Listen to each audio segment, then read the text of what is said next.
Hello everybody, better late than never. It's Tech Talk Thursday and we have a special guest joining us very soon. We've got Lux, the founder and CEO of StreamAlive, will be joining us, and we're going to talk today about how to get StreamAlive connected to Ecamm Live for audience engagement, interaction and all fun visualizations. But first of all, as ever, let's get Mr. McKenna on the show. Mr. McKenna, how are you doing? A few technical problems as usual today. Oh, we were talking tech directly before the show in the green room anyway, and realised we were 2 minutes late to start with, and then actually Restream isn't connecting tonight. So yes. We had a brief interlude. rest. Well, Neil pressed all the buttons again, and it worked. So here we are. Yeah, here we are, yes. Streaming across the world. Hopefully, yes. So if you're in the chat or if you're here live with us, say hello. We're going to be asking for a little bit of audience interaction and participation later. That's the whole point of StreamAlive. It brings your streams alive. Great name, hence why we're here. So we've got Lux from StreamAlive who will be joining us in a second. We're going to be showing you a few different ways of how to actually get StreamAlive working with Ecamm. There is a few things that we're going to show you tonight. There's a couple of different workflows, and Lux is going to introduce StreamAlive to people who don't know or haven't seen it before, and then we're going to go through our different sort of scenarios, and hopefully that'll inspire you to start using some engagement and audience interaction using StreamAlive. But Lux is ready, is in the room. Let's bring on our guest. Lux, welcome to the show. How you doing? Hey, I'm good. Thank you for having me. It's always a pleasure. Always fun. And I've always wondered what I look like in a suit, which I haven't worn for a very long time. So thank you for that thumbnail. And now I know. Now I don't have to imagine anymore. We look a little bit like the Men in Black. Sold our suits. Great. Yeah, exactly. Semi-retirement. We're not done. Yeah, I haven't seen myself in a suit for about 3 years as well, Martin. So well done. Thank you for pulling that together. Looks great. Yeah, actually the virtual tie. So. The virtual and a giant frog next to it. Yes, that helps too. So see, that's a little bit of mystique, right? Nobody knows what the frog's about yet, but that all will be revealed a little bit later. But look, for people who don't know you, haven't seen you before, I know you've been a regular guest on this show, and sorry for last week. Obviously, the slow demons were sort of on top of you last week by removing your Wi-Fi from your system. You had a complete outage, right, of your internet. Is that right? And I have to thank you for that as well, by the way. I mean, so many things to thank you guys for. So after that, we actually got a tech into the house, and they checked and they found that there was a loose connection in the wire that came into the house, which is causing the problem. So it would, every once in a while, it might shake a little bit when the winds were strong, and that was actually resulting in package loss. So thanks to you, we preempted a big tech problem and figured it out. But I don't want to get ahead of myself, but I don't think my Wi-Fi will go down today. And these are famous last words. Well, now he's cursed it all. So let's see what happens. Yes. So hello, Saeed. Welcome. Streamer Oop, not live yet. That's exactly what we're called. Maybe we should rename the show. But thank you for joining us from sunny Darkmount. I hope the world is treating you well, Saeed. And always a pleasure to see you here. So Lux, do you want to introduce yourself and let people know who you are? And I'll give you the stage, and maybe you can tell people a little bit about sort of the history of StreamAlive and really how people should be using StreamAlive as part of the workflows, daily webinars, live streams, you name it. We should be using it for audience interaction. So over to you. Yep. Thank you. So, hi again. I'm Lakshmanan Narayan, pronounced in about 18 different ways here in the States. Everybody calls me Lux. So, I'm Lux Narayan, co founder and CEO at StreamAlive. And we are at the heart of it, an audience engagement platform. And what that means is any scenario where you have a one-to-many interaction. So think, teachers, preachers, sellers, entertainers, streamers, marketers, and everything in between, where it's an audience that's typically more than 10 people. It tends to devolve into a monologue, and more often than not, it tends to be, especially in the case of presentations, tends to be people going talk, talk, talk, talk. And our objective is to do exactly what it says on my t-shirt, which is, if you can see that here, unmute the audience. And how do you unmute an audience of, say, 35 people? The most powerful way to do that is by using the chat, because whether it's Zoom or Teams or YouTube or Twitch or Google Meet or Facebook Live or LinkedIn Live, guess what's common to all of them? They all have chat, and it's right under our noses. So our big insight was, can we use the chat to give the audience a kind of visual voice and allow a presenter to have a one-to-many conversation in real time by visualizing the chat as the audience puts responses inside. And I guess you'll be seeing instances of that as we go through the session today. Neil, Martin, does it make sense to share why we built StreamAlive in the first place? Yes, go ahead. Absolutely, yeah. Yeah.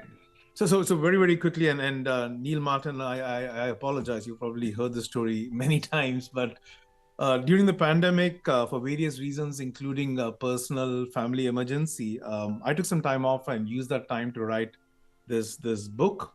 Objective is not to shamelessly plug in the book, but it's a book about giving better answers when people ask you, so what do you do?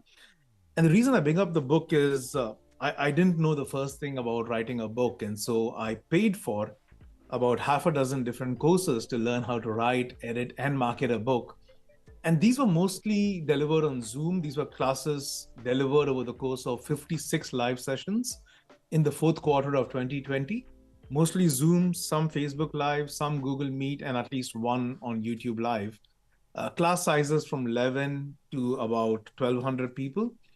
And one of three things would happen. The presenter would just, in the first instance, just keep going, talk, talk, talk, talk. People would wait for the recording and then watch it at about 1.5 times the speed, because the live experience and the recorded experience were no different from each other. Right? Or in the second instance, the presenter would ask questions. For example, would kick off the session saying, folks, where are you joining from? Put it in the chat. And everybody types in the chat and then says, oh, we got Neil in Portugal. We got Martin in Edinburgh, and ignore the remaining 26 people who put an answer out there in the chat, right? The third instance, which in our opinion was pretty self-sabotaging, is one where the presenter would say, hey, folks, I want to make this interactive. So everybody, please pull out your phones. I mean, these are people in front of their laptops at this point in time. Scan this QR code, and I want you to go here and participate. And guess what? At that point, you're competing with all these notifications on someone's phone, including TikTok, the news, and the latest offer on pizzas. So why would you self-sabotage your own session by, disrupting people's attention? And in all those instances, the chat was kind of on fire, and which was really, oh gosh, all these sessions have chat. It's very, very relevant and topical. It is ebbing and flowing in response to what the presenter is asking. And all we really need to do is bring that into the presenter screen in real time. And that's kind of how we kind of started StreamAlive. Excellent. It's a great story. And I have your book, and I have it's on my list in my Kindle. It's actually, it's on my Kindle to read. I've got a few more stories there, but looking forward to that as well. It's quite a short book though, isn't it? It's not like a War and Peace novel, your book. So. Oh no, I mean, couple of hours and you should be done. Yes. And I'm a fast reader. Unless you're done even sooner. Yes, but yes. Great. Well, looking forward to that. So maybe you could show people who haven't really seen the StreamAlive interface or anything. We're going to be showing it as well in different formations here, but obviously you'll share something else a little bit towards the end of this as well. But if you could just give people just a quick overview of what StreamAlive is, what it looks like, and really some of the visual elements that are really engaging for people to get them up and running with the tool. Absolutely. Let me exercise my Ecamm prowess at this point. So thank you also for making me more and more conversant with Ecamm. There you go. And Stream Deck, right? That's You're good. using Stream Deck at the moment as well, right? I'm using Stream Deck as well. So Saeed introduced me to the Stream Deck. Actually, I had the Stream Deck. Ashamed to say it was in a box for many, many months till I did a workshop with Saeed and started using it afterwards. And then, hanging out with you folks, I started using Ecamm, which I bought a license for, but used it just about once, and now it's fantastic. Excellent. Beautiful. So I've got many screens to show. I'm just going to show the StreamAlive web application at this point, just to give a quick overview. So here we are. This is the StreamAlive dashboard, and I won't make this a full guided tour, but the heart and soul of it is interactions. And a series of interactions along with static slides comprise a presentation. So maybe the best thing to do is to actually jump into a presentation. So for example, this is a StreamAlive weekly webinar presentation that I do. And if I were to do it on the web, I would kick it off with asking people, hey, where are you joining us from today? That's using a feature called Magic Maps. And the way I did this was simply said, I want to go to a new slide and I want to add Magic Maps, right? And by the way, Neil, Martin, I don't know if you saw this latest update that just happened, I think yesterday. We started categorizing the interactions. So we've got spinners, we've got icebreakers, we've got quizzes. Right. Option polls, word polls, and sentence polls. So you kind of know the use case for which each of these things are being used. So, spinners, icebreakers typically kick it off with asking people where they're joining from, many different visualizations to show that. And then I might jump into a static slide. So all I did here was import my static slides into StreamAlive and, talk about how our philosophy is unmuting the audience. Then I typically ask people, hey, how familiar are you with StreamAlive? This is a simple poll. Then I would go into some other static slides. So the whole idea is, listen, talk, make it like a conversation. And for the listening part, you have this whole library of different interactions.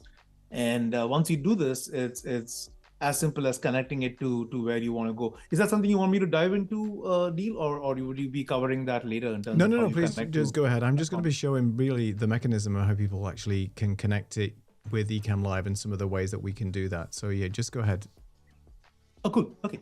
So at this point, you've got a presentation which has slides which are interactive, which are really going to be powered by and written by the audience, right? So what you would need to do at this point in time is tell StreamAlive where the audience is sitting.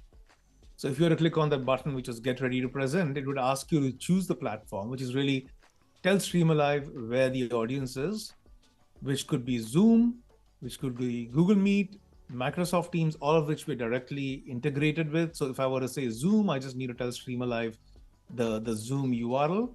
And it's a similar thing with Google Meet. Microsoft Teams allows you to do that and also connect with your calendar. So you could say, no, just read my calendar and connect to this upcoming meeting. So multiple ways in which you can connect it. If it were YouTube, you would authorize your channel and then read from the YouTube chat, as I believe you're doing right now, Neil. You could do it with Twitch, Kick, if that's how you stream. You could do it for in-person sessions. And you could also do it for hybrid sessions where I could say, I have some people in the room and some people on Zoom, or some people in the room and some people on Teams. So you could do in-person plus Teams and a combination of all of these. But what this tells StreamAlive is where people are participating in terms of where they'll be chatting. And that's the best part really about the platform. If you're on Zoom, there's no learning curve for the audience. They just put it in the chat. If you're on Teams, there's no learning curve. They just put it in the Teams chat and so on. And that gets visualized on the presenter screen in real time, right? So that's all there is to connect And if I wanted to get a sense of what it looks like, I could simply click on preview. It would actually simulate a session, show me what it looks like, and I could simulate all my sessions. So I get a sense of what they look like before I actually go live. So a lot of things to play around with over here. But the root of it is this whole growing library of interactions that you create. And once you create them, you can use the same set of interactions, the same presentation multiple times in different platforms. You can change their design. You can theme them with pepperoni pizza in the back, or with a StreamAlive gradient, or chroma key kind of a background, so you could chroma key things out. So a whole bunch of different choices in terms of themes. In fact, a lot of these themes and all were built by feedback from power users like yourselves, with some of the things that you told us about in terms of how you'd like to use it. But create a presentation, connect it somewhere, schedule it for showing it later, preview it, see how it goes. And finally, at the end of it, you get a bunch of analytics as well. A lot of AI all over the platform, primarily to help you visualize a session, to also help you come up with interesting interactions. So if I were to type a topic and type an audience, StreamAlive could, for any random topic, any random audience, actually recommend a portfolio of interesting interactions.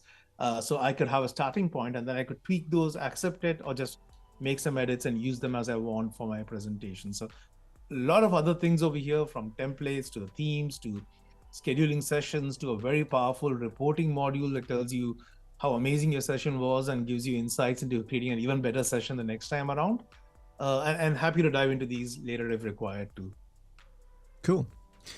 Thank you very much. So, I mean, I think, oh, I'll just you can put yourself on main screen again. Thank you. So I think what the interesting thing is with StreamAlive is that you've got many different options depending which platform you're using, whether, as you said, Zoom, Teams, YouTube, which we're using tonight, and various other platforms. You can connect to anything that you want and get those comments and bringing in to those sessions. And just from my experience being on town halls and various other meetings, you know what it's like. There's the Q&A portion when people are asking questions, the sidebar conversations going on and things like that. There's not really a good way, what I've seen in the past, of being able to field those questions and comments and really get that audience to be interactive. Some of the town halls I've attended is you have a poor VA who's having to go through all the comments in the chat, pick them out, give them to the presenter, and then, oh, now we've got a question from whatever. And there's no way of being able to successfully sort of animate and visualize that. You can bring comments. A lot of people sort of bring comments in and just maybe show the comments box in Zoom, excuse me, as part of the presentation. I mean, we can't even bring comments in like we're doing now and bringing, comments in from the bottom and things like that. Even that wows people. So taking it to the next level where you can then do polls and all these types of things is just really wonderful. So thank you for that sort of brief overview, and hello to Matt. Thank you for joining us from the maybe sunny UK, but who knows these days. But thanks for joining us. So I'm just going to show you just a couple of different ways now how we can bring this visualization in to Ecamm. Now, Lux has already sort of given us a teaser there because it's just a web-based platform. So what's really cool is that you can do many different things in Ecamm, OBS, and other platforms where you can either bring it in as a screen share, as a web overlay, or another method that Martin's going to show you in a second. So if I just go and share my sort of StreamAlive screen. So I've got, oh, it's disappeared. Let me just find out why it's picked that Chrome window and not the one I originally asked it to pick. Just give me a second. Let's do that StreamAlive one. Is it that one? Yes, it is. Okay. All right. So this is my StreamAlive platform that I'm using right now. So I've got my StreamAlive connected. I've logged in to start with, and you can get yourself a free StreamAlive account to start with, just to start testing this out. There is some limitations, which Lux can sort of let us know about in a second. But effectively, you can log straight in. It's a web-based platform. I've got this now as a screen share, and all I'm doing is I'm sharing Chrome in here. And I've just created this very basic presentation, which word describes webinars. and, you know, how do you engage your audience during your sessions? And what I really love about StreamAlive's AI component is if you're struggling to work out what types of questions to ask your audience, you can just give it the audience type, the topic of your presentation or webinar that you're actually going to be discussing, and it's going to come up with a bunch of really compelling questions to ask, and you can just pick and choose which ones you want, and then that can form basically part of your workflow as you are digging into those questions, polls, and whatever it might be. So the way that you can connect it, as Lux mentioned, is you can, once you've got your presentation or your slides ready to go in your interactions, you just click on the Get Ready to Present button, and now you're presented with different platforms. Now for me today, I'm actually streaming to multiple platforms, pushing it off to Martin's channel and then streaming out to his channel. So we're using Restream, and I will sort of touch on the Restream plugin in a second, but I'm just going to click on YouTube. And because you can connect to your YouTube channel, it knows exactly which scheduled streams I've got programmed in my channel. So I'm just going to pick the one that we're running right now. Hopefully it's the one we're running right now, and just hit present. I'm going to skip this here because this is just telling the audience basically just type in the YouTube chat. So I'm going to skip that. And now we're actually live. It's connected to the YouTube chat. So let me just clean up this first of all, and just reset all the results. Okay. And actually people are in the YouTube chat. I'll try and do this myself now from this side. You can just say which word describes webinars to you. You know, when you think of webinars, what word describes it? So if you're in the YouTube chat, you can just go ahead and do that. I'm going to try and do it from over here. I've got so many windows open. This may not work for me, but let's take a look. Let's just close that down. And hopefully if you type in something in the YouTube chat, it should come up. So let me just type that. There's my word that's come up. That's the word that describes me. Saeed has put interwebs. Sorry? 4-letter words. There is a 4-letter words, yeah. thing. There you go, well, monologues. Words, but so you can see right now, we're asking the audience to basically give us some thoughts around, you know, a particular question. Because I'm connected to my YouTube channel, any comment that comes in on YouTube within reason is going to be pushed in here. And yeah. And it's very, very quick, as you can see. So it just takes a couple of seconds from anybody just basically typing in a chat message, and it will basically bring it in there. So again, just a really quick, simple word cloud now just elevates the whole presentation just by having some audience interaction. Awesome, if mine. There you go. Nice one, Saeed. Of course. Show webinars. It's awesome. Perfect. Now, what I can do now is, because you just using a sort of a screen share, and I'm just basically sharing Chrome. Now, typically, Ecamm family and Saeed, who's watching, you wouldn't have all the URLs showing and everything else. You just crop it in and make it look a little bit neater. In fact, even mine's just moved a little bit as well. But the point is, it's just a simple screen share. I don't know why it's actually gone a little bit bigger. I've probably used my mouse. There you go. Let me just get it looking right, because we can't have it looking terrible, or Saeed will start pixel peeping. We've got Martin on there as well, so the two of them, it'll just be awful. So now I've got it set how I want. I could just now advance to the next slide, which is this little dial down here, and I just click and advance to the next slide. And now you can just basically put in 1 through 5. How do you engage your audience during your sessions? So a typical response would be, I'm using chat, Q&A, polls, what's engagement, or other. So if you just type in 1 through 5 in the YouTube chat, you would typically engage with the audience, and therefore the poll will start interacting, and you'll show basically what's the most popular choice. I've got to add to this mix because at the moment we're quite even. So let's do that. And you can put in multiple answers as well, which Lux has done. So you use all those. I'm going to primarily use chat. And you can even see how cool the chat is going to be looking compared to just bringing in sort of chat messages. And the thing is, you can still bring in those chat messages using Ecamm's overlays as well.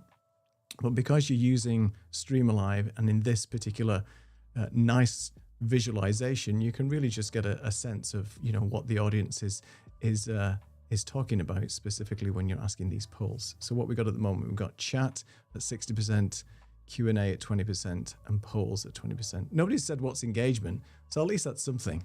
It could be really horrible if nobody knows what engagement is. So that's just one very simple, quick way of being able to bring StreamAlive into your Ecamm production. Now, there is another way, which I'll just quickly show you as well, if it's still connected on my side, is using a web widget. Because it's a web-based system, I can just go on to the web share now. For example, it's going to launch StreamAlive, and because I'm already logged in, the connection is persistent.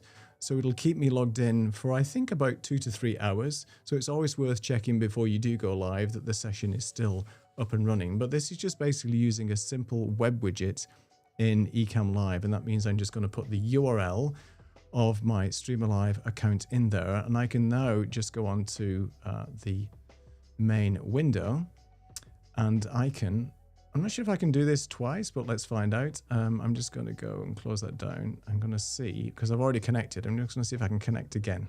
And I think I can connect. It's just going to cut me out of the other YouTube session, I think. We'll find out in a second, because I'm actually doing this twice.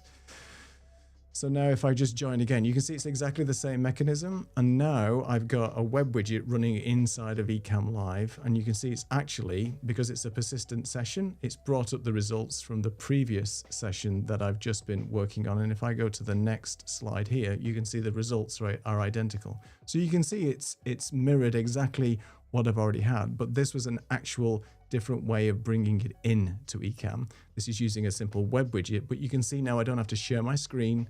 I don't have to find out my Google Chrome window, where it is, which one I'm picking. You can just basically pick a web widget and bring StreamAlive into there. And because StreamAlive has got many different visualization styles, I could make this a green screen. I could chroma key this out and make it stand out, as Martin's done on many of his presentations, whereby you don't really see any of the borders, any of the backgrounds or anything like that.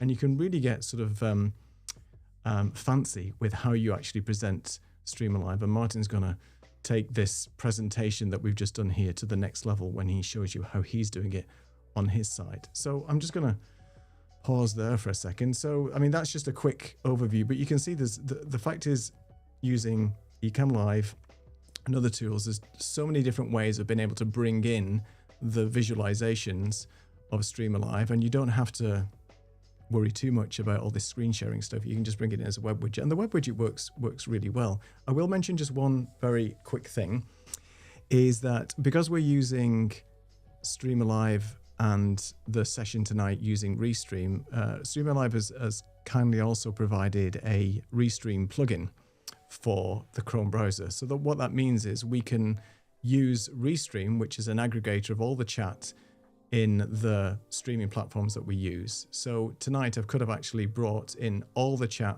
from LinkedIn, YouTube, Martin's YouTube channel, LinkedIn, and other places, and augment that chat into the Restream plugin, and then just do exactly the same workflow. So I would just enable the Restream plugin on Chrome.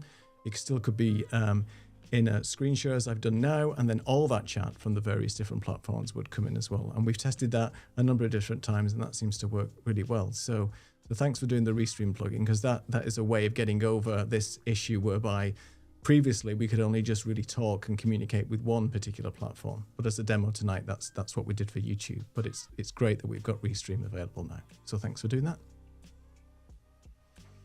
Okay. I'm glad. I mean, yeah. Thank you. So That worked out pretty well. yeah, it works really well. So Martin, I guess you're going to just dazzle us with a bit of things. You want me to sort of turn the volume down, and I can get, because he's always got something prepared and he never disappoints, which is thing. So I'm bigging you up now, Martin. So I'm just going to turn the volume down. Yeah, that is a disaster, isn't it? Doing that, right? Bigging me up in the first place. I'm just going to do a gentle fade, and there you go. The music's faded out. Now over to you, Martin. Okay, the music's faded out. So what I want to do today is just to show you another simple way of connecting StreamAlive with Ecamm in this particular case, but it could be with anything else as well. And that is that a lot of people don't have that much screen estate, so they get a bit panicked if they're seeing multiple windows on multiple screens. So one of the simple ways to do that is just to run StreamAlive totally separately on an iPad or other equivalent device, and it's just running really on a Chrome window on the other device, and you can bring it into whatever platform you choose to use. So without further ado, the screen will go black for a second, and then a little intro video, and then I'm going to show you how I've got things set up. Hopefully, if everything's still powered up and awake.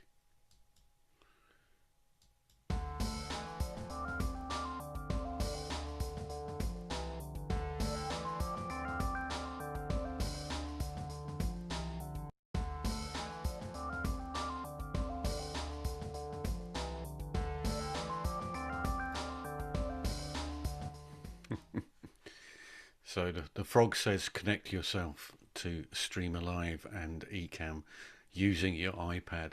So that's exactly what I have done this evening. So we're now looking at a total mock-up in Ecamm with a sort of pretend mock-up next to me, which I'm going to play about with in a second or two. So how do you connect your iPad to Ecamm? Well, you just take a USB lead and plug it into your Mac. That's it. Your iPad will then appear as a source for a camera in Ecamm, and you can place it on your screen wherever you want to. The only caveat that I'm going to say about that is that iPads do tend to suck up a lot of power. So if, like me, you've got a million things plugged into your Mac, then maybe you want to connect in a slightly different way, because what will happen is the Mac will probably say at some point, hey, you're using too much power, and then it will just say, yeah, I'm turning the iPad off.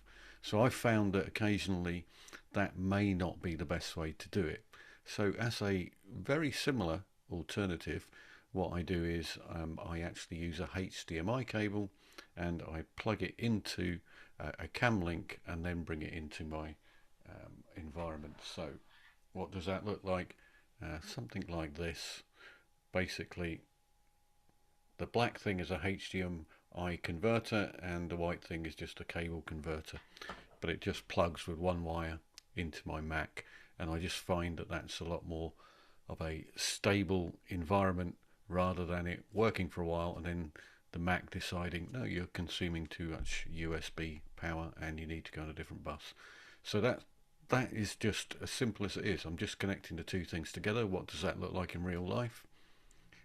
Very briefly, this is my home studio, if that's what you want to call it, but directly in front of me here is my Ecamm view. Above me is the zoom view. I've got some comments over here in another window and my camera above me, but the most important thing here is that I just have next to me my iPad, and if I just press another key on the iPad, you can see that the slides have changed on the iPad in exactly the same way as they would do for a PowerPoint or other equivalent. So I've just got that next to me. Let's go back to my dummy view again so that you can now see and in a lot more tidier manner. So I've just shown you behind the curtains, probably shouldn't have done that, but here's the tidier manner. So in my iMac over there, always point the wrong way, is just effectively it's a mock-up, but you can see that I've got my iPad down the bottom, and you now know that what I'm genuinely doing is just pressing the left and right key on the iPad to advance the slides. If I then come up to my mock-up Ecamm here, I could decide that I wanted to change, because Ecamm allows you to do this. You can put anything wherever you want on the screen in any way, shape, size or form, so I can change myself to circles and to various other different shapes if I really want to, and that's what they call a squircle. Apparently that's something that's trademarked by Apple.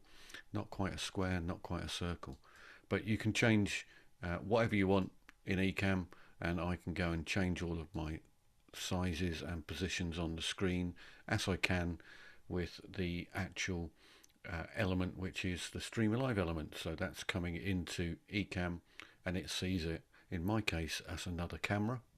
So when I bring it into Ecamm, again, I can position that wherever I want it on the screen. So what I tend to do, if I just unlock that, because you can lock and unlock things, I can move it around on the screen. I know that the interaction's paused, but we'll come back to that in a minute. But I can make that smaller or larger, and I tend to crop it. So you'll see that on the scene on my iPad, there's quite a lot of white space around the scene itself. So those of you who know Ecamm will know that you can crop things. So if I just stretch that out a little bit here, we'll start to see menu controls and bits of white in the background, but I can just bring that back in again and crop it using the Option key, which just allows me to trim off the edges till I get that looking however it is I want that to look on my screen. And then I can potentially resume the interaction on my iPad. So I've gone over here, I've resumed the interaction, and this is something Lux mentioned earlier on, which I think is a nice feature on StreamAlive. That is, it allows you to test things out by using a preview mode. So I can use a preview mode on the slides and just move between them and see what that looks like. So if I restart that interaction again and test things with AI, we'll see what happens. So Lux showed you the globe a little bit earlier on, and you can see it bringing in some items on the globe, and I can move that around. And what I'm going to do in a minute is move to a different scene where you can see me with my actual setup as opposed to this one here. So you can see on this one I've got a little bit of information on the top that I might want to crop out. So I'm just going to bring that and crop it out, and I'm going to restart that interaction over here, and we'll see all sorts of people appearing across the world, and I can just again stretch that out a little bit to be the right size on my screen within Ecamm. So an Ecamm perspective, that's as simple as it gets. It's two things. It's one camera where I am and one camera where we've actually got the overlay of the globe. And because it is a camera, I can actually do some clever things if I really wanted to. So I could make things black and white. I can in fact make it black and white and blurred if I wanted to build some sort of excitement to, oh, you're not actually quite seeing what's going on at the moment, but I'm going to gradually bring that back in so that you can see the results of some questions. Then I could do that, and in fact gradually bring in the color side of things as well. So that's me kind of faking the way it might look on Ecamm. So I'm kind of got two scenes going on here at the moment, where I am and where StreamAlive is at the moment. But if I go to potentially what I've actually created for this scene in Ecamm, again it's going to be very simple. So I move over here, and I'm going to have the frog coming in and telling everybody, all I want you to do is to type into Zoom or YouTube or wherever you are your answer to the question, and it's going to appear in my wonderful Ecamm scene. That's what's going to happen. All you got to do is type. Now I should have got Neil to record his clicky clacky keyboard and do some music or some vocals with this, but I haven't. I've just got that as is at the moment.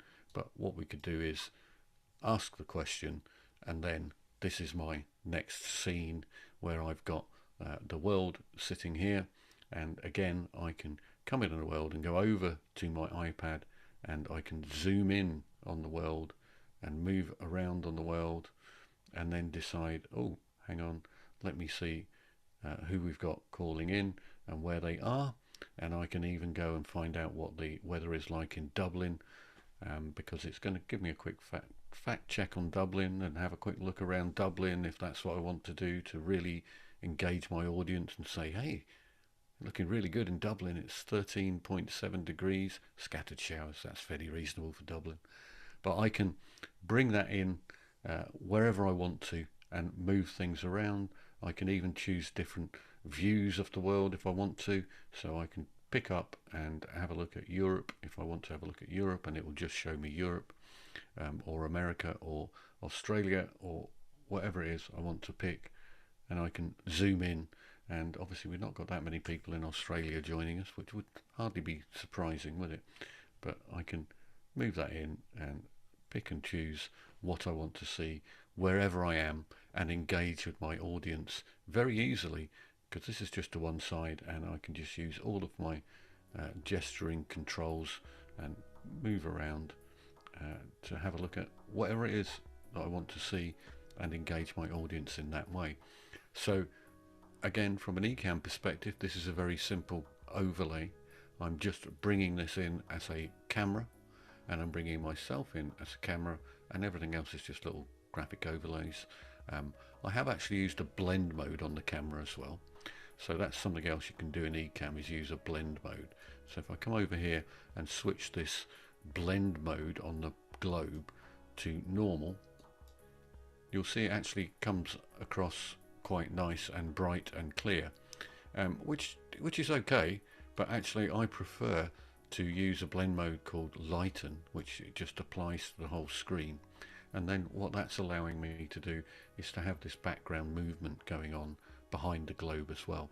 So we're not just having something that looks fairly simple. I'm getting all fancy down and doing complicated things, but I think that's all about the impact for the audience engagement. And if they see something that's going on like that that looks really interesting, then I think they're more likely to stay tuned and to stay watching the screen. So that is the purpose of that. I've done some others in the background where I had sort of fish swimming in the sea and all sorts of clever things like that.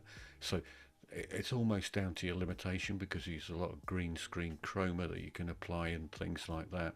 So if you're familiar with Ecamm or other similar tools, then there's a lot of clever things that you can do to not just use StreamAlive to engage your audience, but really to wow the audience and go, oh my lord, I've never seen anything quite like that before. So that is playing about with the whole audience engagement piece. Let me just make that globe a little bit smaller for the moment, because next, this is a show where we always like to talk a little bit about progression of all of these different tools, and myself and Neil are frequently chatting with Lux about progression of the tools. So this is a feature request for Lux, so here we go. Hello. So this is a feature request, so it's not in there at the moment, but I would love to have an AI avatar that actually spoke the questions for you. Wouldn't that be cool? So that's my feature request to Lux. I want a little AI avatar. Could be me, could be a professional looking person, could be a small frog, who cares? But something that actually read out the question for you. I think that would be really cool. So I'd be interested to hear in the comments if anybody thinks, hey, actually that's pretty interesting. We don't have to worry about where the text is on the screen, because something is going to read it out for us, whether that's mini me or a frog, I don't really care. But that was my little demo of what you can potentially do with Ecamm and StreamAlive, just using an iPad. Just plug in an iPad and off you go. So end of my mini show. Here we are.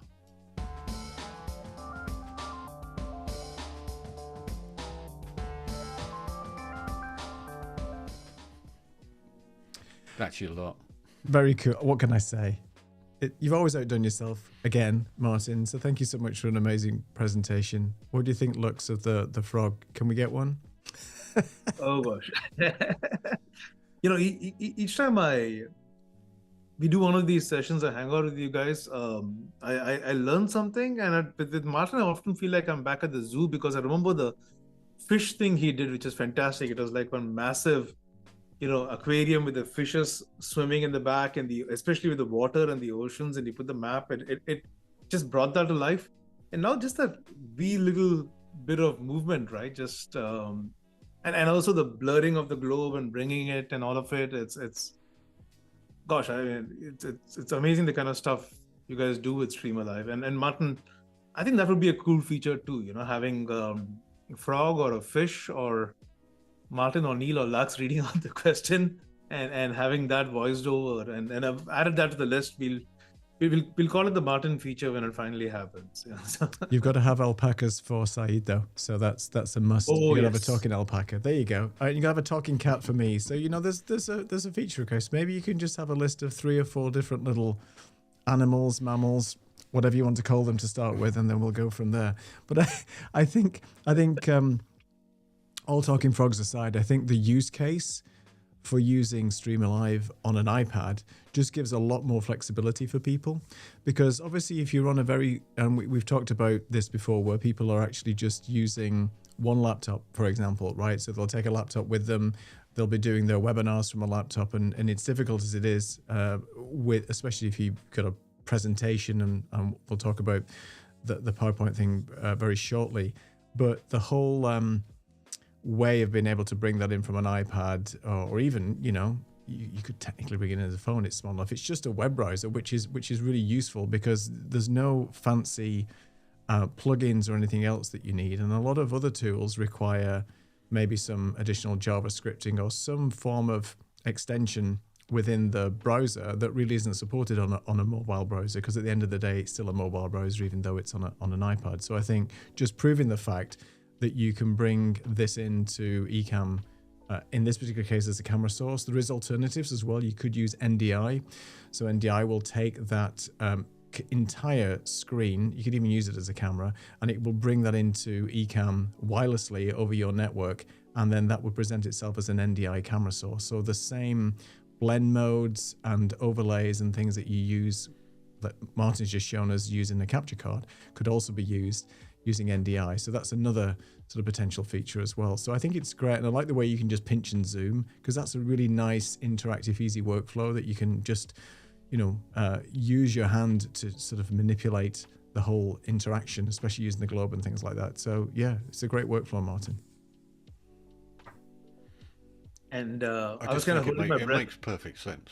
Mm-hmm. Especially, and as I think we were talking to Lux earlier in this week, and most people who are doing these things are doing them from a single laptop.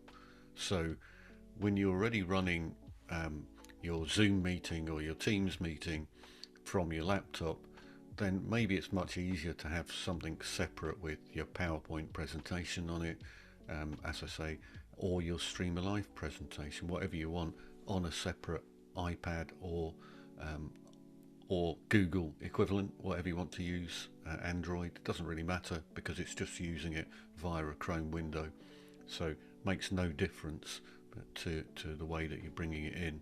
He says, this is me, I'm playing with the iPad to one side of me, moving things around. But that's because it's so easy to do that. You just remember when you've got just a single device in front of you, make sure you raise it up to your eye level, or get a little camera that's eye level, so that you make that eye contact as well as making the engagement work as well. Some of the people that we've worked with here before on Ecamm, this is a tenuous link now for the next bit for Lux's side, is that they work with a lot of corporates, they work with a lot of industry experts, they work with many different teams, and there's one guy that we know who works for many different organizations. They all have their own different PowerPoint decks, they all have their own sort of workflows and styles. And we've spoken to Martin before about, well, how do I make better use of bringing those presentations into Ecamm, considering they're all different? So people might be asking, well, this is great, but what if I want to start of engaging my audience now who have already got like slide decks, presentations, and how do I sort of use StreamAlive in conjunction with those? So maybe, Lux, you can tell us a little bit about what you guys have been working on, and the exciting advances in the use of PowerPoint. Yep, happy to. And a lot of the things you pointed out, whether it's the running it in a Chrome browser or some of the other features, building it for a single user, using it without any assistance. Neil, earlier you mentioned the Q&A feature, and people needing someone copying the questions from the chat. An underlying philosophy behind a lot of the things is eliminate friction as much as possible. So the first level of eliminating friction was for the audience, which is just put it in the chat and nothing else for the audience. So a lot of our focus currently is on doing more things to eliminate friction for the presenter as well. And the PowerPoint thing is one more step in that direction. So I'll just pull up my screen here. And there it is. So actually, before I jump into the PowerPoint, just to take a slight detour, The philosophy we had is anywhere that people present, which is like PowerPoint, anywhere that people meet, which is like Zoom, look into building an app that makes their life a lot easier and can integrate StreamAlive into that workflow. So we actually built out a Zoom application for people who want to run everything within Zoom, which is now actually the number one, when my session comes back here again, it's actually the number one AI featured app within Zoom. And it's used a lot for education and for other things as well. So that became a catalyst for what can we do in the world of PowerPoint, because a lot of people, like you said, Neil, are using StreamAlive in the context of PowerPoints. And all those people needed to, if they were using our web interface, would need to import that PowerPoint deck in here as a PDF. And once you import as a PDF, you're going to lose your builds and your embeds and a whole bunch of things. Plus, it's just inconvenient. So a lot of people's number one ask was, I can get my slides into StreamAlive, but it would be really cool if StreamAlive could come inside my slides. And we said, yeah, we'll start exploring it. And it ended up being a lot more technically complex than we bargained for. But we're at the final stages of this right now. And happy to show it here. And this is our PowerPoint add-in. The way to get this is, it's right now in beta. It's not yet ready for full production, but if you want to play around with it, if you went to appsource.microsoft.com and search for PowerPoint, you could find it. We haven't publicized it much because we still want to get a few rough edges smoothened out first. But this is kind of how it works. I've got a presentation over here, which is similar to the one I showed a little while ago, except this one is entirely inside PowerPoint. So I've got 16 slides. Don't worry, I'm not going to subject everybody through to all of those 16 slides. But this is our typical webinar that I run every week, where I highlight the fact that all my odd numbered slides 1, 3, 5, 7, and so on, are actually interactions. I've embedded interactions into those slides. I've used the StreamAlive add-in inside those slides. And slides 2, 4, 6, 8 are my regular plain old vanilla PowerPoint slides, right? So like we showed earlier, and like Martin showed, I could simply kick off my presentation with something like this, where I ask people, hey, where are you joining from today? And about a minute before starting the presentation, I just need to, connect StreamAlive. So I might go in here and choose the platform where I'm presenting that day, which in today's case is YouTube. When I do it, it's usually Zoom or Teams, and StreamAlive joins that session. And the end result is people typing in the chat as to, in this instance, where they're joining from, and little dots popping up on my screen. And for the first time in its 38-year history, a PowerPoint slide being authored in real time by the audience, typing in Zoom or Teams, which if you think of it as an idea that's long needed to come, because PowerPoint was invented for physical rooms. We took it into virtual rooms, but nothing much changed. We just shared those same screens like we would when we were standing in front of people. So this kind of bridges that gap, takes people's participation in Zoom or Teams and brings that into the slide. So this is my favorite one. Where is it? If I ask people, hey, in a word, most monologues are, and people type answers in the chat, and usually I don't get insightful and powerful. I usually get monotonous and long-winded and things like that, but allows me to stretch the point on why it's high time we made PowerPoint a lot more of a two-way conversation, right? And the way this works is I've already added these different interactions, and it's really simple to add them. All you would do is go and first install the PowerPoint add-in for StreamAlive. And once you do that, let me take a fresh deck over here. Let's say I've got this presentation on increasing your AI IQ, right? And I've got 1, 2, 3, 4. I've got a whole bunch of slides. I think I've got about 40 slides over here. And let's say I want to insert an interaction in this after slide 5. All I would need to do is create a blank slide, like I just did a little while back, insert the StreamAlive interaction in here. I've got many. You'll have just one. I've got our demo version, private server version, because I'm testing different versions that our team is building out. But this is the production version that you will get if you went to the Microsoft App Source. Just stretch that out to fit. And once you stretch it out, you just need to duplicate this slide if you wanted to make multiple copies. And at this point, I could do many interesting things. I could, for example, say, I want to add this talking tiles feature and ask people, what is your go-to comfort food, right? And I've got an interaction ready there. That's it. At this point, if I were to connect it to YouTube and people were to type answers in the YouTube chat, that would actually populate over here. The end result would be something like this. I'm clicking on the AI previews, and people are giving answers like chocolate chip cookies always hit the spot when I need comfort. A warm bowl of mac and cheese, nothing like chicken noodles and soup on a tough day, and so on and so forth. I'm feeling hungry now. So it's as simple as that. And if you don't know what question you want to do and you don't want to ask a question about food, this is another one of my favorite features. I could say, give AI suggestions based on the last 3 or 6 or all slides. I'm just going to do 3 now so that it's a bit faster. So what StreamAlive is doing is reading slides 3, 4, and 5 for context to know, what this interaction is coming after. And let's take a look at it. I've just talked about types of artificial intelligence. And then StreamAlive is recommending that I ask people a question like, hey, which type of AI interests you the most? Make sense? Or what future AI type can you imagine? Okay, that makes sense too. Or share your thoughts or questions about types of AI. And I say, that looks pretty cool. I could add that question. A lot of settings here. Do I want a whoosh sound when the tiles disappear? Do I want to show people's usernames, allow multiple responses, filter out profanity, which works most of the time, but people can get creative around it, and just say go. And the end result would again be something like this: people typing thoughts about AI.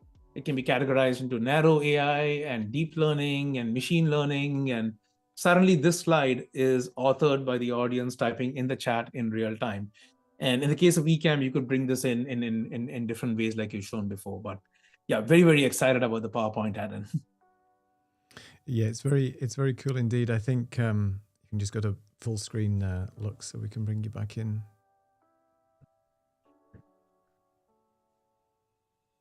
There you go. Perfect. Yeah, I think it's really important to have that plugin, because what's the statistic, Martin? What's the percentage of presentations that are still out there that people use? Yeah, well, it used to be 95% were PowerPoint. I think it's more like 85 now. Okay. Because there's been a bit of an uptake for Google Slides from a sharing perspective, and people doing Gamma and things like that directly in Canva. But still, 85% of worldwide presentations are done in PowerPoint. So that is the audience. And Teams, again, every corporate uses Teams.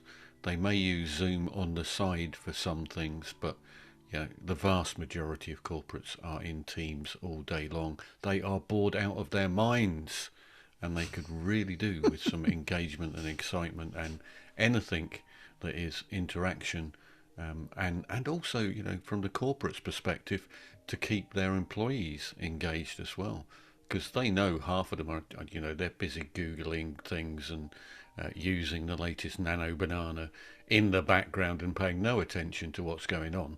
So it would be very good if they're doing some form of educational town hall to know that they're actually watching and getting engaged and paying attention to what was going on, because they're paying their wages, so that would be kind of useful. I definitely see a use case as well for this, whereby if you've got pre-sales engineers who are pitching certain functions, features, and whatever it might be to a remote audience. So if you've got a captive audience, which you managed to get that sort of potential pre-sales call going into a customer, what a great way if you've got a bunch of people on that call, in that Zoom call, to just mix up your presentation with some interactions, asking some, qualifying questions. And instead of just saying, put in the chat, blah, blah, blah, you could really sort of get people engaged by asking these qualifying questions or whatever it might be to start the ball rolling and get them thinking, and then saying, oh, because you remember that presentation instead of somebody coming in with just a standard PowerPoint and then going through stuff. How much more exciting would it be to have a pre-sales guy who's got StreamAlive incorporated into the PowerPoint deck as an example. Well, I think also that drives the direction of the presentation, which means if you can say to the audience, and if it's a sales situation, if you can say, what is the most important thing to you in the tool that you're looking for? What's the most important thing? What's the biggest driver? You know, is it money? Is it user efficiency? Is it lack of downtime? What's the most important thing to you? You can then redirect your presentation based upon the audience interaction, and they then buy into the fact that what you're actually delivering to them is a presentation that they want to see and is for them, rather than a presentation that is what you want to give them and has been predefined by somebody somewhere at management level, which is the way it normally used to work. Oh yeah. Right, I don't care what you're saying, this is the presentation you're getting. If you actually are saying, actually, what do you want me to present? What's really important to you? And I'll present that. Yeah. I think just add to that point, Martin, I mean, I work for a company whereby you do get these pitch decks, right? It's a corporate marketing series of slides. Now, you can't typically adjust those, but obviously if I had this plugin that, you know, is certified and you don't require any third-party software or anything else to install on your machine, because you know it's hard to install anything in corporate environments. So if you had this plugin and then you just augmented the presentation that's been given to you, but now mixing it up with those qualifying questions, some fun interactions, just to keep that dialogue going, it would have been great. So I see a big market for corporates using this, and especially, as Martin said, you know, breaking the monotony of Teams, because Microsoft's really good at being able to give stuff away for free. So if they give like the Teams system away for free to everybody, everybody's going to use it, right? Yes, there are corporates that use Zoom as well, but why not? Oh, you've got it for free. Let's just incorporate that, because it's an easier, it's a less barrier to entry for these organizations. So then augmenting that with what you can do in StreamAlive with PowerPoint, I think is a no-brainer. So you know, not that I'll ever go back to the corporate world, touch wood. The point is, I would like to see more corporates using, you know, something more interactive in the future. And I think how you've done this without having to install software is just genius. So hopefully it's going to be a big success in the corporate industry. Thank you. And a lot of fingers crossed for that, because we expect and hope that exactly that happens, making it as frictionless as possible for people to use. And yeah, too many of those sessions are boring, and they really need a change. And you know, with Microsoft bundling Teams with Excel, PowerPoint, and anyone who has Office, it's just become so ubiquitous that there's a fantastic fertile ground for making a lot of sessions a lot more interesting. Exactly. Training, I mean, there's so much of training happening in session places, right? Yeah, training, education, all kinds. I mean, you know, Saeed on the session here is a big user of it. We know Tatiana in her education has used it a lot as well. And there's a lot more features that we haven't even dug into in StreamAlive, where it's going to, you know, be able to capture some of the questions. There's lots of things that you can do with that afterwards as well, and do reports and things. So you can almost see the success as well. If this is, you know, harvested and saved somewhere, then more and more people that are doing, let's say, pitch presentations, you can see how successful the engagement's been, and maybe people then need to change and, you know, tweak their presentation style in order to get more interaction to see how that sort of flies. So there's a learning aspect to this as well, where you can maybe help people present better, as well as using it as a sort of a sales tool as well. One other question I was going to ask you is, in terms of Teams, we spoke about using Teams. Now, you can do a similar thing where if you're just on a Teams call and not presenting, you can still bring in the chat from Microsoft Teams into using StreamAlive, right? So that's an easy workflow for corporates and organizations as well, right? Yep, absolutely. So you could, for example, with the presentation that we just created over here, you could connect it with Teams. Right. And you could enter a link for the meeting, in which case it would join as a bot. Or if it were your own meeting, you could connect it with your calendar and it just connects in there, which is the most seamless way of doing it.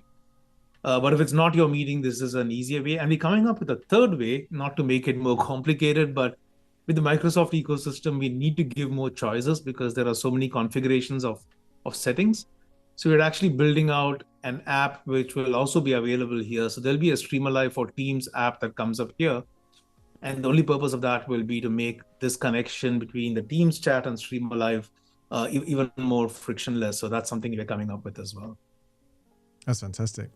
So I think for a lot of the organizations, being in the marketplace and in that ecosystem is going to be the best way to get obviously into that system. As I mentioned, if it was third-party software or anything like that, that's why a lot of corporates, we'd love for people to use Ecamm, OBS, Meld, other ways of presenting things more effectively, but a lot of the time they can't use it.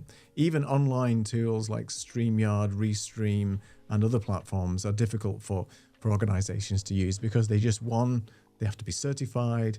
It's not part of the corporate build, and having something that's available and flexible on Microsoft Marketspace is the only way to go, unfortunately. And you have to unfortunately play the game. And I know it's been tough to get there. I don't know how you guys are still got your sanity based on the amount of stuff that you've had to do behind the scenes, but it's going to be worth it. I'm convinced that a lot of people will use this, and it's one of the best tools on the market for this type of interaction. So.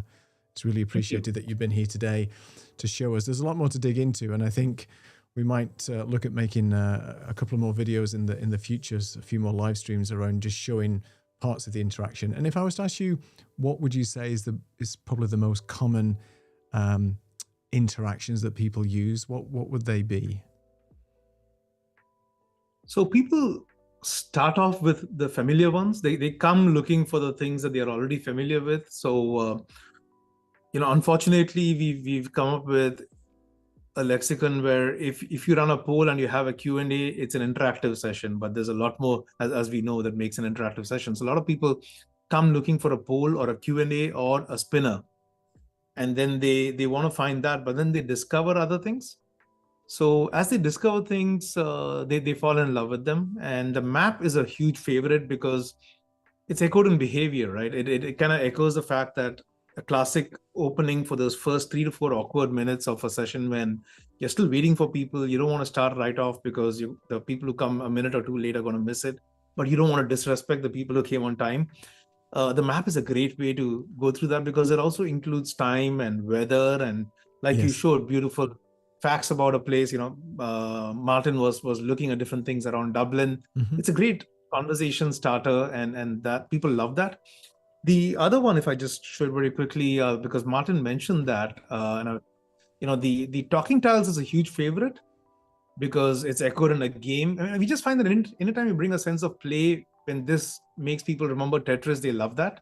Mm-hmm. And then the functional aspects, like the fact that you can press a button and generate an AI summary of everybody's responses in real time. We didn't go into all of these features, but that's pretty powerful because suddenly you're summarizing 40 different voices in real time into a paragraph of text, talking about popular opinions, talking about alternative voices and highlights and all of those things. So as people discover them, they fall in love with them. But candidly, the biggest challenge is not overcomplicating it, because there are so many ways to consume it, so many different buttons, so many things that show up and don't show up in terms of hidden menus and things that it's a tough task to get people familiar with all of them. But as they get familiar, they fall in love with some of these new features.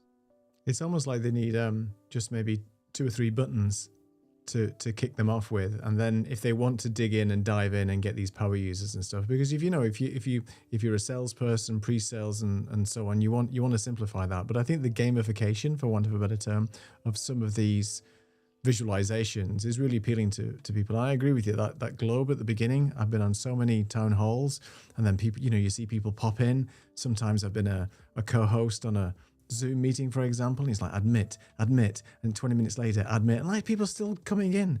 Like, just be respectful of the time. But at least with something like this, you can at least just give something for people to look at. A lot of people used to play music or just have starting soon, and 6 minutes in, it's still there.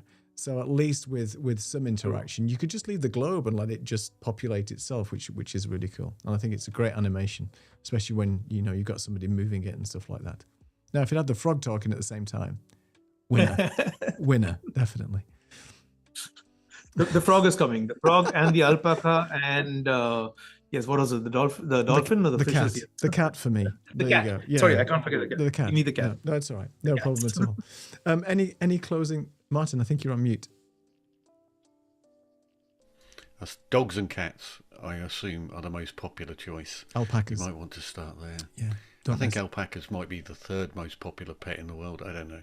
I don't know. Well, it was really funny when Phil joined some weeks back, and he's an alpaca farmer, and Saeed's going, I've just fallen in love online. Our first, online love-in. But there you go. It's really funny. Any closing thoughts from you, Martin? I'll come to you first on what we've been playing with today. No, I think it's a great tool. It's very easy to use. Just go and do it. Exactly. Yeah, what are you waiting for? Lux, anything from you? And I'll just put the note in where people can find you and so on. I would echo what Martin just said. I mean, the best way is to just start using it. And what you mentioned earlier, Neil, is an important point, right? And it's a behavior change.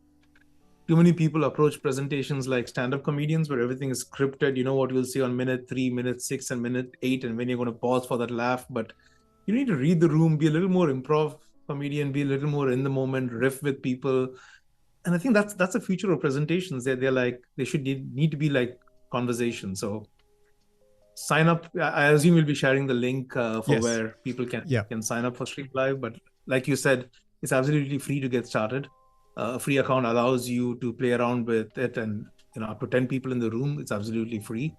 And there are very reasonably priced plans for higher than that, but play around with it, Definitely. Get used to it, a new way of presenting. That's a great thing. Well, Lux, it's always a pleasure to have you on the show. You're welcome back anytime. Let's not leave it till next Halloween. And I'm glad we managed to at least troubleshoot something with your Wi-Fi. And Saeed's saying basically we're talking about heckling. No, we're not talking about heckling, Saeed, in that respect.